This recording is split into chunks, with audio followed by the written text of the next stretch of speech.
এতিয়া মাৰ খোৱাৰ পৰা বাচিলো বিধায়ক হোৱাটো ইমান উজু কথা নাই একদম ভটভটিত তুলি লৈ গৈছে ৰাস্তা দিল্লুৱে এনে হাল্লা কৰি আছে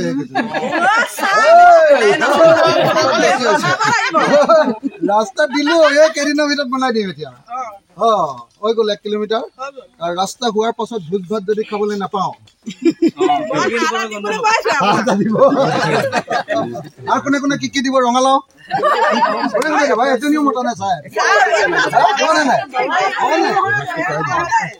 চবৰ ঘৰে ঘৰে চাউল তুলিব লাগিব এঘৰে নহয় চবৰ ঘৰে চাউল তুলিব ৰঙালাও আৰু হাঁহ এটা আপুনি কি দিব তেতিয়া থাকি গ'ল মই যিহেতু বিৰোধী বিধায়ক মই চববিলাক কাম কৰিব পৰা নাই যেনেকৈ ধৰক আজি এতিয়া ৰাস্তাত মোক বাইদেউহঁতে আগচি ধৰিলে ক'লে এই আমাৰ ৰাস্তা হ'বনে নাই তাৰপিছত মই চাই দেখিলোঁ যে নাই এইটো মই ইতিমধ্যে চেংচন কৰি দিছোঁ এতিয়া মাৰ খোৱাৰ পৰা বাচিলো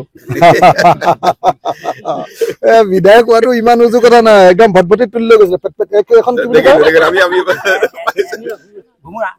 ভোমোৰা তুলি লৈ গৈছিলে যি ঠেকেচ দিছে নহয় কৈছে ৰাস্তা কেনেকৈ চাই লওক একদম মজা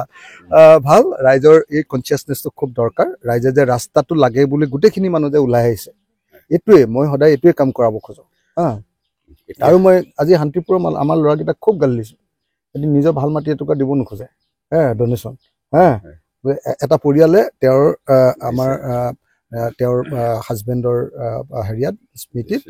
মাটি এটুকুৰা দিছে খেল চেণ্টাৰ